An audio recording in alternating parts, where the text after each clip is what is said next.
Shy party leader come బోధన MLA Sudarshan Reddy సార్కు వచ్చినంత గోస ఎవ్వలకు రావద్దు పోన్రి. ఎందుకే బాలన్న అంటే గో బ్యాక్ ఎమ్మెల్యే అనుకుంటా పబ్లిక్ అంతా అడ్డం తిరిగేసరికి ఎమ్మెల్యే సార్ ముఖం ఏడబెట్టుకోవాలన్నా కూడా తెలియకుండా నేలకేసుకొని ఏం మాట్లాడకుండా ఆడికెళ్ళి వెళ్ళిపోయిండట. చూద్దాం పాన్రి. ఇట్లా బోధనపట్నంలో ఆ పనులు సురువు చేసేందుకు వచ్చిన ఎమ్మెల్యే సుదర్శన్ రెడ్డి సార్కు పబ్లిక్ సురుకులు పెట్టే పని పెట్టుకున్నారట.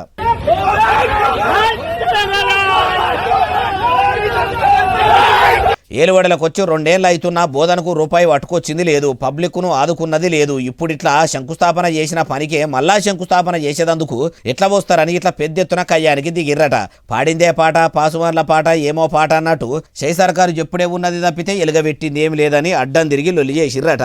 అయ్యా ఎమ్మెల్యే సుదర్శన్ రెడ్డి సారు, ఇట్లా నలుగుట్ల నవ్వుల పాలు అయ్యే కంటే ఎగురంతోనే బోధనపట్నంలో పనులు మంచిగా చేస్తే ఏమైతుంది? 6 గ్యారెంటీలు అమలు చేసి పేదలను ఆదుకుంటే ఇప్పుడు ఇట్లా ప్రజలు మర్రబడరు కదా.